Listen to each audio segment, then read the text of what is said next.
News Update.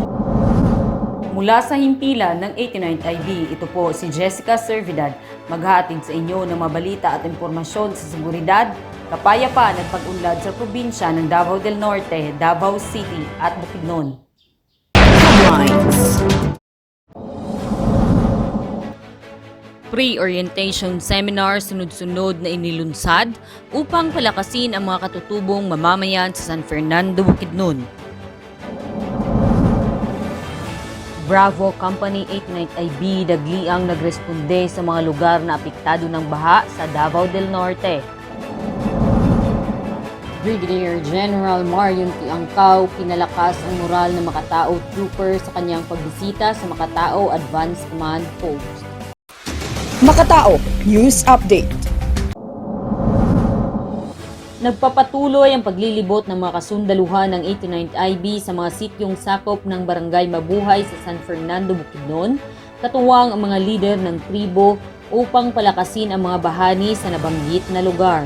Nagsagawa ng 2 bahani pre-orientation seminar na layong hikayatin ang mga katutubong mamamayan sa bawat komunidad na makilahok sa pagpapalakas ng Integrated Territorial Defense System ng unit at patuloy na protektahan ang kanilang mga ancestral domains mula sa impluwensya ng mga komunistang teroristang grupo.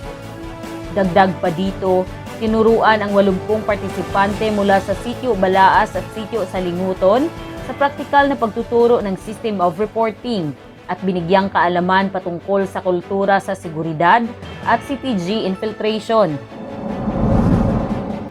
Dahil sa sunod-sunod na pagbuhos ng malakas na ulan ay tumaas ang lebel ng tubig sa iilang barangay sa Santo Tomas at Braulio Idohali na naging dahilan upang lumikas ang mga residenteng nakatira sa mababang lugar. Kaagad namang inaksyonan ng MDRRMC kasama ang 89th IB, Bureau of Fire Protection at iba pang volunteer sa munisipalidad ng Santo Tomas at Braulio Idohali ang pagsasagawa ng evacuation operations.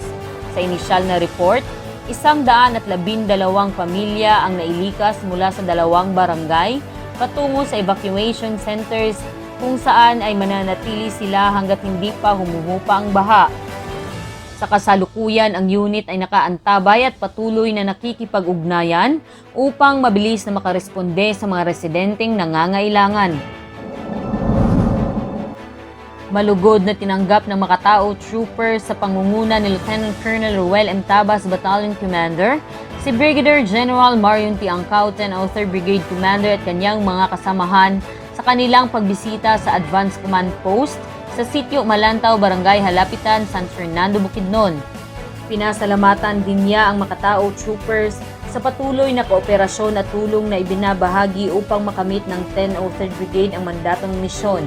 Sa huli ay hinimok niya ang tropa na panatilihin ang profesionalismo at pagiging isang disiplinadong sundalo dahil ito ay mahalagang salik sa pagkamit ng kapayapaan at progresibong komunidad sa buong lugar ng nasasakupan. At dyan nagtatapos ang mga balita mula sa nasasakupan ng 89th IB.